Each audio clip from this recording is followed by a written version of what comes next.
అన్ని రకాల వస్త్రాలపై up to 70% discount. నుంచొని వెనకమాల చూసాము. ఆ సినిమా అంటే ప్రతి 2 నిమిషాలకు నవ్వుతూనే ఉన్నారు. Tremendous response. అసలు అది వాళ్ళని చూస్తుంటే ఒక సినిమా చూస్తున్నట్టుంది మాకు. ఇది ఒక సపరేట్ సినిమా. తర్వాత వాళ్ళు మాట్లాడే విధానం ఒక్కడ కూడా నెగిటివ్గా మాట్లాడతలా. అంటే 5-6 థియేటర్లో నిన్న మాకు లైవ్గా చూసిన దాని ప్రకారం ఒక్క రిపోర్ట్ కూడా నెగిటివ్గా లేకుండా చాలా అద్భుతంగా ప్లెజెంట్గా చాలా హ్యాపీగా ఎంజాయ్ చేస్తూ, అసలు కోట్లు ఖర్చు పెట్టి ఒక ప్రొడ్యూసర్ అనేవాడు థియేటర్లు కట్టి ఏసీలు ఇచ్చి అన్ని ఫెసిలిటీస్ ప్రొవైడ్ చేసి ₹1,00,00,000 ఖర్చు పెట్టి 100 రూపాయలకే నీకు ఎంటర్టైన్మెంట్ ఇస్తున్నాడు కదా. అసలు ప్రొడ్యూసర్లు ఈ 24 క్యాప్స్ లేకపోతే ఎంటర్టైన్మెంట్ ఎక్కడి నుంచి వస్తుంది మీకు? దాని మీద బతికే వాళ్ళందరూ ఏమైపోతారు? సమాజము, దేశము ప్రతిదీ ఎదగాలంటే 4 ఉంటాయి, కారుకు చక్రాలు ఉన్నట్టు. జ్యుడిషియల్, లెజిస్లేటివ్, ఎగ్జిక్యూటివ్ 3 చక్రాలు అయితే ఆ 4వ చక్రమేనా ఈ జర్నలిజము? అది అందరికీ తెలుసు.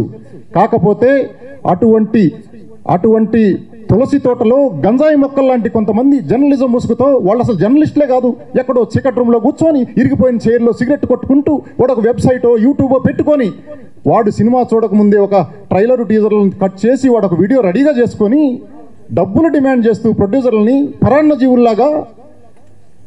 ఇప్పుడు దాకా ఇది ప్రొడ్యూసర్లకు తెలియక కాదు. నాగవంశీ గారు మాట్లాడారు, దిల్ రాజు గారు మాట్లాడారు, మిగతా ప్రొడ్యూసర్లు అందరూ మాట్లాడుతూనే ఉన్నారు. కానీ ఇది కోవిడ్కి వ్యాక్సిన్ కనిపెట్టినట్టు వెంటనే దీనికి సొల్యూషన్ కనిపెట్టకపోతే ఇండస్ట్రీ మొత్తం నాశనం అవ్వటం ఖాయం, అందరికీ ఉపాధి పోవటము ఖాయము.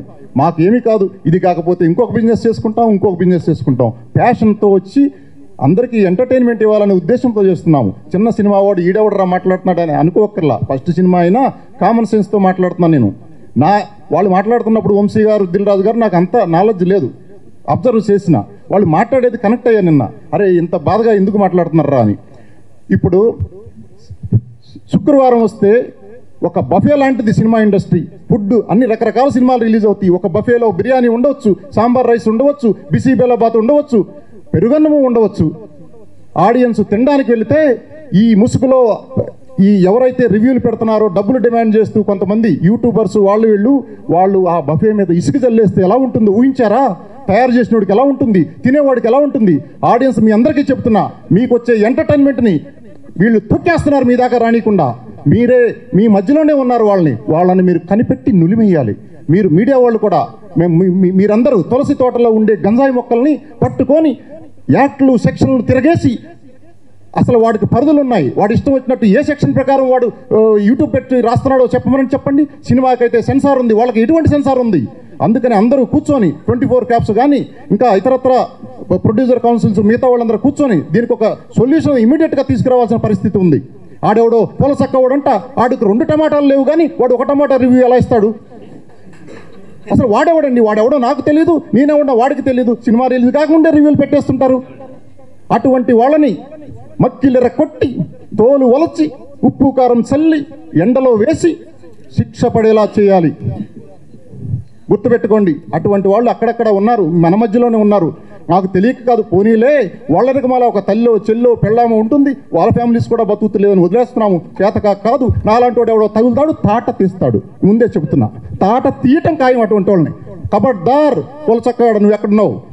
యూట్యూబ్లో లింకులు కనుక తీయకపోతే అటువంటి వాళ్ళు నేను 24 అవర్స్లో తలుచుకుంటే యాక్ట్లో కూడా అమెండ్ చేపించి తాట తీయటం ఖాయం. మీకు ఫ్రీడమ్ ఉంది కదా అని మీ ఇష్టం వచ్చినట్లు పెడతానికి ఎవర్రా మీరు?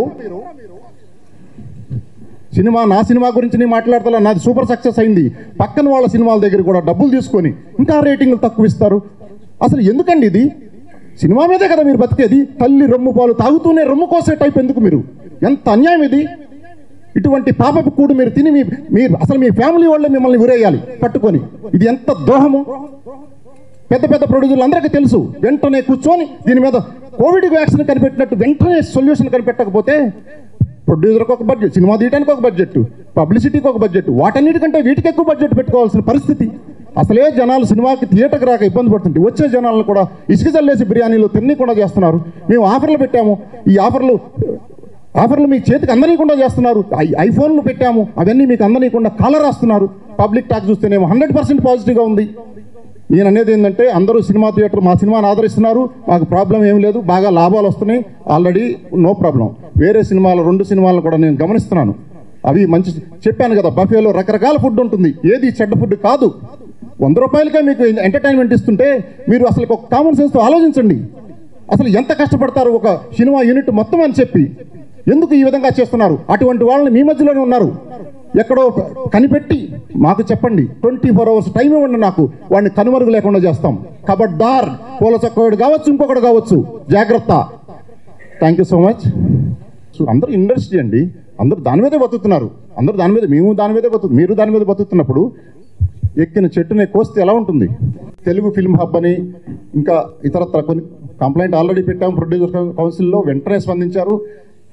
Okay, we should appreciate that. Release అవ్వకముందే పెట్టాడు రివ్యూ 24 hours ముందు. ఇప్పుడు వర్జిన్ బాయ్స్ మూవీ అనేవాడు ఆ పోల్ చక్కాయి వాడు రెడీ చేసుకుని వాడు కూడా ఉందే, అంటే మన సినిమాతో వాడు ఫేమస్ అవ్వాలంటున్నాను. వేరే మూవీలు పెట్టలేదు, అసలు అవి చూసి పెట్టొచ్చు కదా, వేరే మూవీలు చూడొచ్చు కదా, వాటి గురించి ఎందుకు పెట్టలేదు అంటే చెప్తున్నాను. వాడు కూడా ఫేమస్ అవుదాము, ఏదో ఒక కంట్రవర్సీ చేసి వాడికి ఎందుకులే చెప్పింది మళ్ళీ చెప్పడము. ప్రమోషన్స్ కనిపిస్తున్నాయి కాబట్టి దీన్ని పట్టుకుంటే ఇది చేద్దామని. అంటే అతను మాట్లాడింది కూడా యూట్యూబ్లో చాలా గలీజ్గా మాట్లాడాడు అతనికి. అది బాడీ షేమింగ్, అది లిటరల్గా దట్స్ లీగల్ ఒఫెన్స్ అది. సో డెఫినెట్గా అతని పైన అయితే యాక్షన్ తీసుకుంటాం మేము ఖచ్చితంగా. అండ్ మా హీరోయిన్స్ గురించి మా యాక్టర్స్ గురించి మాట్లాడే ముందర ఫస్ట్ అతన్ని అద్దంలో చూసుకోమనండి. So that's really wrong. అది అమ్మాయిల గురించి బాడీ షేమింగ్ చేస్తే ఇంకంతే, బయటకు రారు, ఇంకా తీహారే. అది తెలియదేమో. అదే కాదు, బార్డర్స్ క్రాస్ చేసి మాట్లాడినా రివ్యూస్ పెట్టినా ఉన్నాయి సెక్షన్స్, మన వాళ్ళు చూసి చూడనట్టు వదిలేస్తున్నారు. అది ఒక్కసారి నాలాంటి వాడు ఎవడో తగులుతాడు తిక్కలోడు. అయిపోయి నేను వచ్చే ముందే మాట్లాడొచ్చా కొంతమంది సెంట్రల్ మినిస్టర్లతో ఆఫీసర్లతో ఏం చేయాలి ఏంటని విచారించి. కొద్దిగా అలర్ట్గా ఉండండి, ఎట్లా పడితే అట్లా రాయొద్దు. డబ్బులు కావాలంటే రకరకాల విధానాలు ఉంటాయి. ఎవరో ఎంటర్టైన్మెంట్ని తొక్కేసి మీరు ఇంకా దాని గురించి మాట్లాడొద్దు. శవాల మీద ఇవి ఏదో అంటారు కదా, పేలాలు తినండి, శవాన్ని కూడా కోసుకు తింటున్నారు. శవాల మీద పేలాలు తింటే ఓకే, శవము అక్కడికి వెళ్ళేలోపు శవం కూడా ఉండదు, ఉట్టి అది పాడి ఉంటుంది, శవాన్ని కూడా కోసేస్తున్నారు.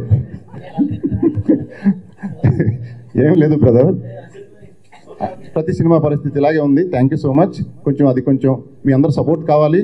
వాళ్ళు ఎవరో కనిపెట్టండి, ఒకళ్ళిద్దరు ఉన్నారు, అట్లాంటి వాళ్ళని ఎంటర్టైన్ చేయమాకండి. అసలు జనం కూడా అటువంటి వాళ్ళని చూసి సినిమాలకి మనం కూడా ఎడ్యుకేట్ కావాలి. జనం కూడా ఎటువంటి వాళ్ళని చూసి వెళ్ళాలి, ఎటువంటి వాళ్ళని చూసి అసలు వెళ్ళండి. మీరు రివ్యూలు చూడాల్సిన పనేముంది? మీకు తెలివి ఉంటుంది కదా, ఉచితానుచిత వివేక జ్ఞానం ఉంటుంది కదా. ఎవడో రివ్యూ చూసి ఆడెవడో దాన్ని పట్టుకొని సినిమాకి వెళ్ళాల్సిన పనేముందంట? మీకు ఎంటర్టైన్మెంట్ కావాలా వద్దా? Thank you.